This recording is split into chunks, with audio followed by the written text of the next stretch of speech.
touch away. Monday to Friday at 12:30 p.m. only on Bloomberg Quint.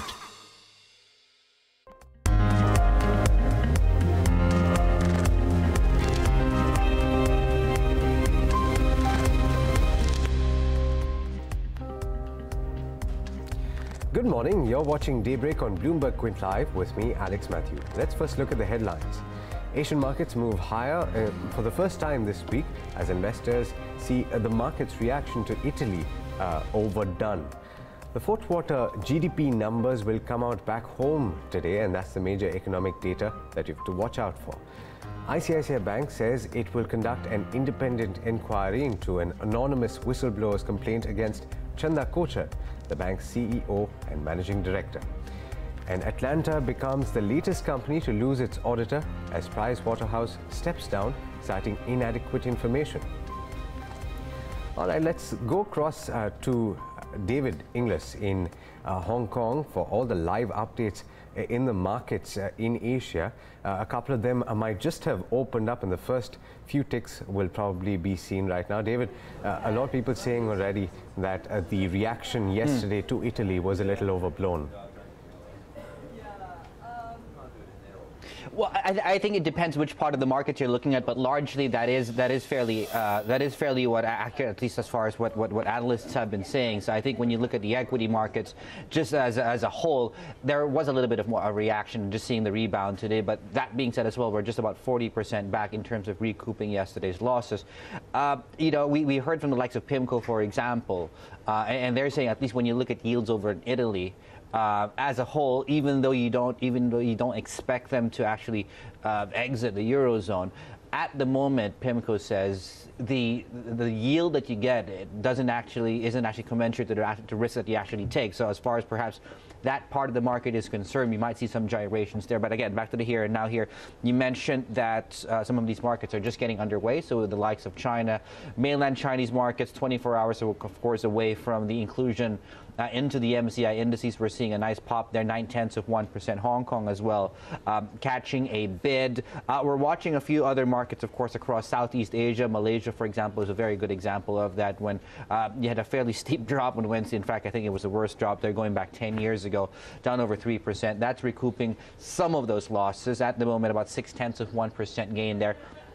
Now, as far as data is concerned, I know you guys have been talking about and previewing the growth numbers coming out of India a bit later on tonight. So let me just veer away from that. We had industrial production numbers out of Japan, preliminary numbers out this morning, not as good as expectations here as far as the month-on-month number, basically flat there in factory production. We were expecting a 1.4% increase there. What else are we seeing now? Later on in the afternoon, we have retail sales coming out of Hong Kong. That's another metric to follow as well. Very domestic looking, though. The big one, of course, was the PMI numbers coming out of China. Both manufacturing and non-manufacturing came out about 33 minutes ago, just to be exact there. A shade under 52, so 51.9 was the level. And just in case, of course, any reading above 50 does indicate expansion. It's a yes or no survey. So I guess in that way, it is fairly binary, if you will. So they put that together, they collate that, anything above that number. And at this moment, I think we're about 21 straight months that we have seen a number above 50 there for Chinese manufacturing, which I guess bodes well. Just very quickly, look across the currency markets right now. Dollar is down. I won't get into details here, but yeah, the dollar is being offered up at the moment against Asian FX. Yields are also pushing back higher as well, with the Euro's 10-year now trading closer to 2.9%. And it's hard to imagine we swung from 3.1 down to sub 2.8, and here we are at the moment. So I guess some signs of stability as we head into, I guess, the latter part of this trading week. Thanks so much for that, David, for that comprehensive view on how the Asian markets look right now. Let's quickly take you through what happened in the US markets yesterday, as evidenced by the movement that you've seen in the early trading in Asia. That movement was very strong in the US markets as well. The US benchmarks, the S&P 500 and Dow Jones ended with gains of about 1.25%, and the Nasdaq Composite rose about 0.9%. Bloomberg's Abigail Doolittle has this report on everything that happened in that session. Stocks rallied in Wednesday's Wall Street session, with each of the three major averages up nearly 1% or more. Both the Dow and the S&P 500 climbed by about 1.3%. The tech-heavy Nasdaq up about 0.9%. All of this, of course, does represent a bit of a rebound rally from Tuesday's sell-off as investors globally reassess the political uncertainties in Europe. Now, on this, we did have a broad-based rally from a breadth standpoint. All 11 of the S&P 500 sectors traded higher. On top, we had energy up about 3% in sympathy with oil, which climbed for its first time in 6 sessions. The financials also higher, up about 1.8%, a bit of a rebound from Tuesday's sell-off as yields climbed higher. This, of course, tells us haven bonds were pulling back a bit on Wednesday's risk-on day. And lots of the big banks traded higher with that financial sector, including JP Morgan, Goldman Sachs, Morgan Stanley, all of those stocks up more than 2%. Interesting, tech, this was the worst sector for the S&P 500, even though it was up 0.7%, helping to explain why the NASDAQ was up less than both the S&P 500 and the Dow. Even so, there were some big winners there, including HP up about 4% on a strong quarterly report, AMD up more than 3%, and Facebook up about 1%. As for some really big movers, that was happening in the consumer discretionary space. We had the shares of Dick's up sharply, up 26%, the best day ever for the sporting goods store on a very strong quarterly report. But Michael Kors, the luxury retailer, those shares down about 11% on a weak outlook. Overall, though, with stocks trading higher and haven bonds lower, Wednesday's Wall Street session was risk on. In New York, Abigail Doolittle, Bloomberg News. All right, let's turn to the Indian market, and Darshan Mehta and Agam Vakil are here to set you up for the day's trade and also to tell you what's happening in the futures and options space. Darshan, yesterday the movement wasn't as stark as some of the other markets. What is the expectation today? Yeah, so for today, we are seeing a gap-up opening of 30 points on the SGX Nifty. It'll be very interesting to see how the Bank Nifty pans out in today's trade, given what happened to the HDFC Bank ADR. Now, if we pull that up, that's the big outperformer that happened. It was up almost 9% yesterday. HDFC Bank shares didn't do much in trade yesterday. So this is the big move that came in yesterday, a 9%. HDFC Bank has a large chunk on the weightage on the Nifty as well as the Nifty Bank. And if the traction happens here, we might see, and this happened because of the FII window being scrapped in the Indian exchanges. So there was a lot of rush to buy ADRs there, and probably that will flow into the Indian markets again. Vedanta, ICICI Bank and Infosys, all of them ending with a positive bias. What didn't do well was Tata Motors and Wipro, which were down in trade. Now, basically, if you're looking at how crude has panned out, there was a big rally that happened in crude yesterday. Yesterday, crude was up close to 3%. So crude has managed, the Brent has managed to come in above the $77 barrel per mark, despite being 0.5% lower today, and WTI has managed to move in close to the $68 barrel per mark. The closing of the base metals on the LME was not bad. Most of them managed to end with a positive bias. You had zinc, which was up almost 1.3%, nickel, which was up almost 1.5%, and tin, which was up almost 0.7%. Apart from it, nickel, as far as lead was concerned, the downside continues. It was down almost 0.5% in trade. So clearly the traction is being seen in the commodity space. Even if you're looking at China, except for copper, which is flat in trade, most of the other base metals are trading with a positive bias. Zinc is up almost 1% in trade currently. So that's where traction is happening. Precious metals are trading, some of them are trading higher, some of them are trading lower, but muted is the word that you can use as far as the trade on the precious metals are concerned. How did the fund flow pan out in trade? Remember, today is expiry, so today there will be a lot of traction. But overall, yesterday, FIs were net sellers, again 1,300 crores, while DIs bought in almost 490 crores. So overall, FIs have been net sellers and DIs have been buying to the tune of almost, so they've bought double of what the FIs have sold in this month itself. What didn't do well? The Nifty was flat in trade. It was down 18 points, very volatile. In fact, the Bank Nifty was the most volatile. It was up almost 150 points at one point of time, and then managed to move down by almost 50 to 100 points, and then again managed to move up. Mid caps and small caps did manage to do slightly better than what the Nifty did. The PSU banking index continues to do well. It was up almost 0.6%. The pharma index was down close to 1% in trade.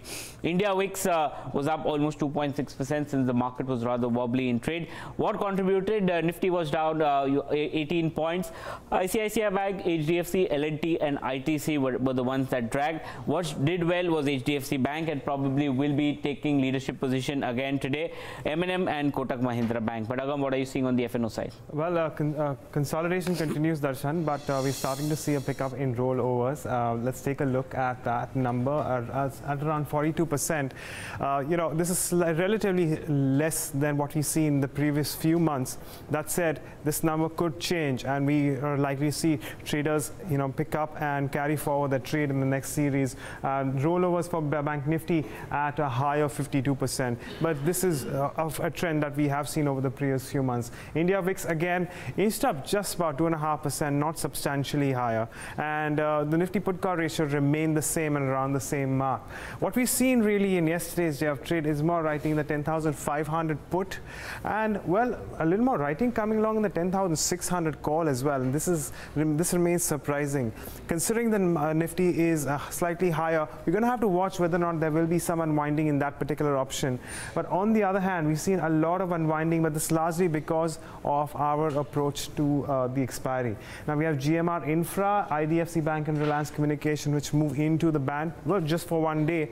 And in terms of stocks that are moving out, well, Jet Airways moves out of the F&O band.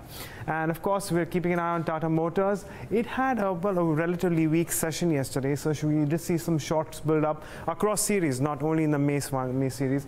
Power Grid, on the other hand, seeing some longs. So once again, all eyes on the benchmark indices and some of the stocks which have been buzzing as we approach expiry. All right, thanks so much for that, Agam.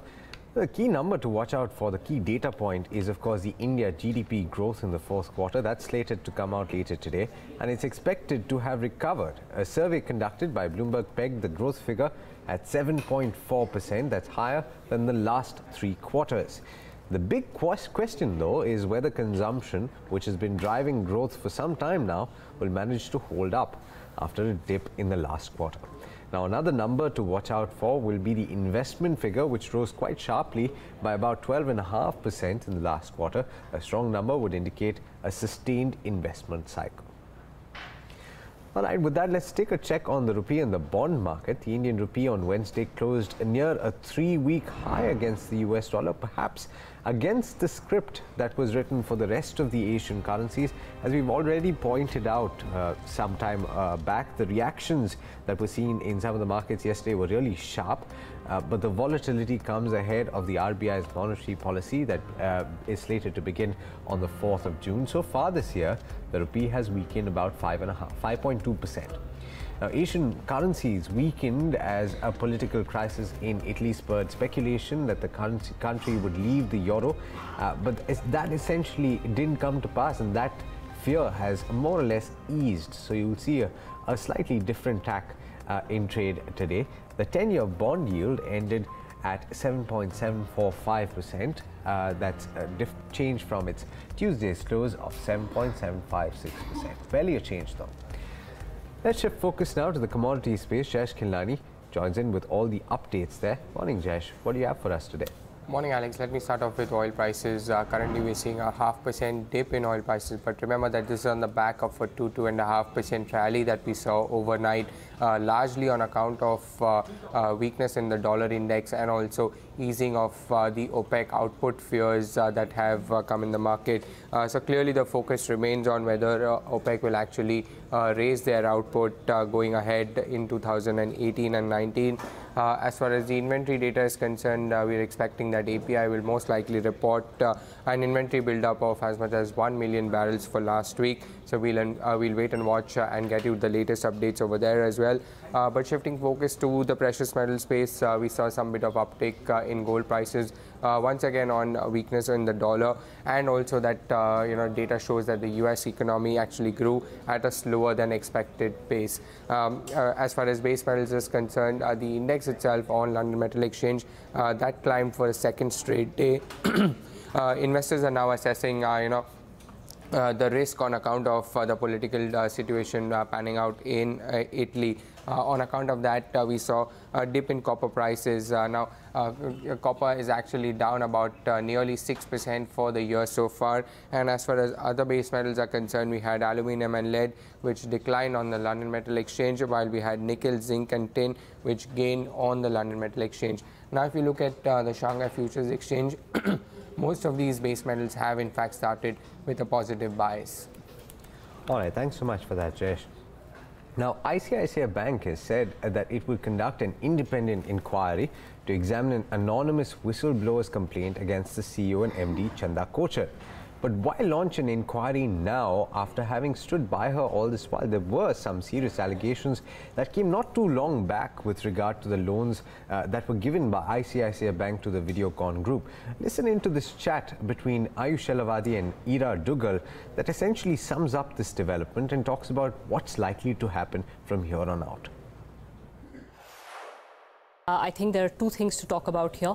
One is the conduct of the board, which is not equal to the conduct of the CEO, and the conduct of the bank and the conduct of the CEO. These are all three separate entities, so you have to look at all of them. I think the board, when the first statement came out, when it was a statement of unequivocal support, a lot of people questioned whether the bank's board had looked into this deeply enough. The board said it had looked into it deeply enough, but they hadn't informed the exchanges that they were looking into such allegations against the MD and CEO. Then MK Sharma said that, we have done our inquiry, everything is fine, there are no issues of quid pro quo. When he came out in front of the press, he could not answer a number of questions. In fact, he confirmed that Chanda Kochhar had not recused herself from dealings with the said companies, the Videocon group in particular. So there were a lot of questions doing the rounds as to whether the board had done enough to actually sort of protect the bank and not the leader of the bank. So in today's statement, the board has partially redeemed itself because it has now acknowledged and publicly informed investors that yes, we have another complaint, a second complaint, and we are now looking into this. So we are getting in an independent person to head an inquiry. This is different from an entirely independent inquiry because that independent person is going to be appointed by the audit committee of the board. Also, the audit committee is responsible for defining the terms of reference of this committee that's going to look into these allegations and the period over which they investigate. Remember, these are loans which date back many, many years. So the caveat that the terms of reference and the period of inquiry will be determined by the audit committee is something to take note of. But let's give them the benefit of the doubt and let's assume that this inquiry is entirely independent, in which case, yes, the board has partially redeemed itself. But has Chanda Kochhar's position weakened? And to our mind, Chanda Kochhar's position has actually weakened. The reason we say that is this. There is now a second allegation of a similar nature being made, that there are conflict of interest issues, that there have been quid pro quos in dealings with large corporate houses.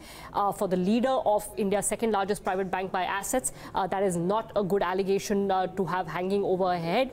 And also now, one could assume that the board's support is a little bit more nuanced, given that they have put out this statement today. So if you take those two into account, take into account that a whole host of inquiries are still pending, then I think the assumption is fair that Chanda Kochhar's position is still shaky.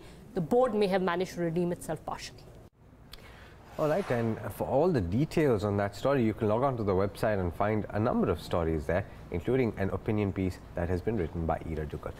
Let's go on and talk about the next story that we have for you. New York-based MSCI, one of the world's biggest index compilers, is placing emerging markets, including India and Brazil, on notice for limiting investor access. Sajid Manga tells us the rationale behind MSCI's stance.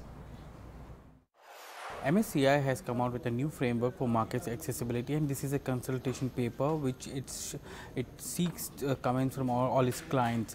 The clients are expected to come out with the comments by November 30th, and by the end of the year, MSCI is expected to come out with a decision.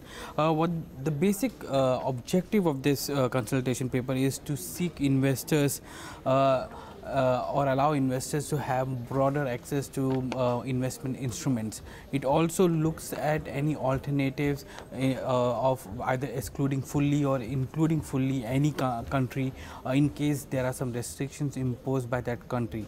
Currently, there is as part of the restrictions, MSCI comes and downgrades that country from one category to another one. The MSCI seeks to bring in some kind of framework for this purpose.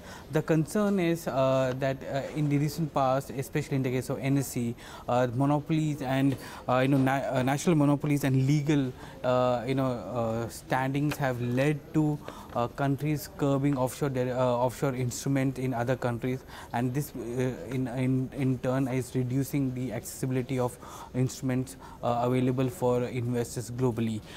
Countries which are under review as part of this framework would be Brazil, India, China A shares, and Korea.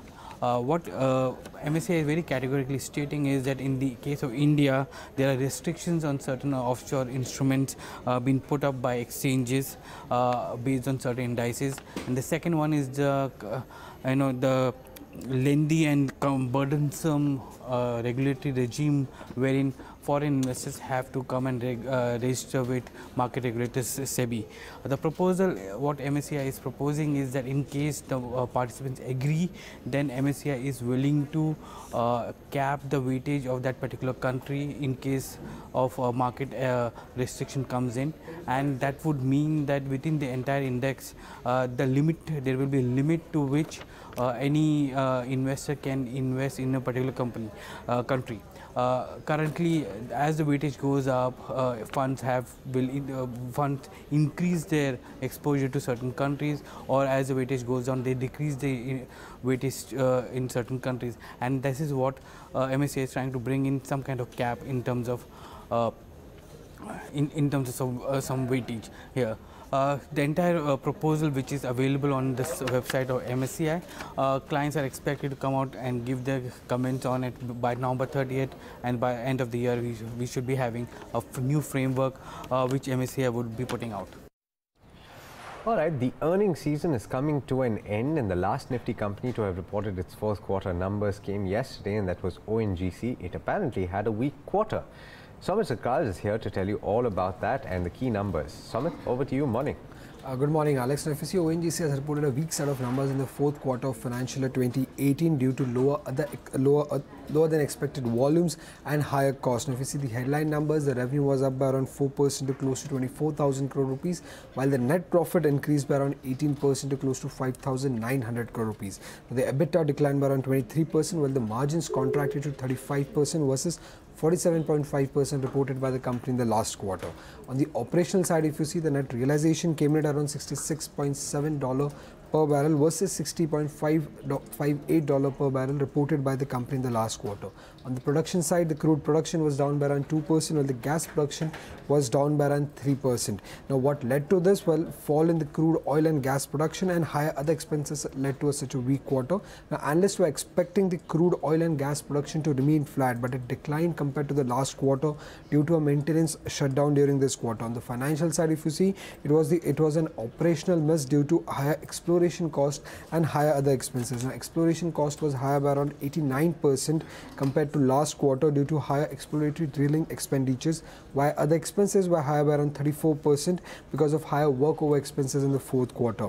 However, on the positive side, if you see, higher other income and lower tax expense boosted the bottom line of the company, and that's the reason we saw around an 18% jump in the net profit. Now, other income was higher by around 217%, and this was because of the dividend income that the company received from HPCL and Indian Oil Corporation in the fourth quarter. All right, thanks so much for that, Sumit. What are the other stocks that you have to watch out for in a trade today on account of them being in the news? Well, the stocks in news is what you have to watch, and Nikki Mirchandani has an entire list to tell you about. Nikki, morning, over to you. Hi Alex, first one that you're tracking in the list today is Atlanta, where the statutory auditor BWC has resigned with immediate effect. We might just see a negative reaction coming in on the company. KNR Construction is the other counter that we're tracking this morning. The company has bagged an HAM project worth rupees 1,144 odd crore. Also, Tata Steel is expected to be in focus, given that we have seen a rating outlook upgrade coming in from Modi, which has revised the rating outlook to stable from positive. HDFC Bank also is expected to mainly be in focus, as SEBI has decided to permit FIIs to buy stock from open markets just on day one, that is from June 1. Macquarie says that the buying could be until the range of 6,500 odd crore. And ADRs, we saw the ADRs overnight shooting up as much as 8%. So HDFC Bank is one counter that we need to keep an eye out on.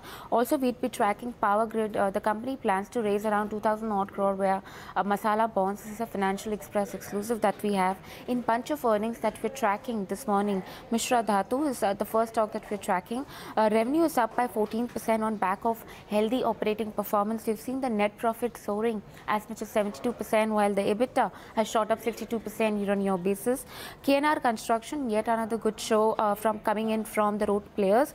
Revenue up as much as 30%. Net profit has risen as much as 54% for this company. We have seen an uptick of EBITDA in the range of around 69% year-on-year basis for this company. Bharat Dynamics, excellent set of numbers reported by the company. Revenue is up higher. Revenue is higher as much as 22%, and the net profit have soared by more than 4 times to 337 crore as compared to 85 crore.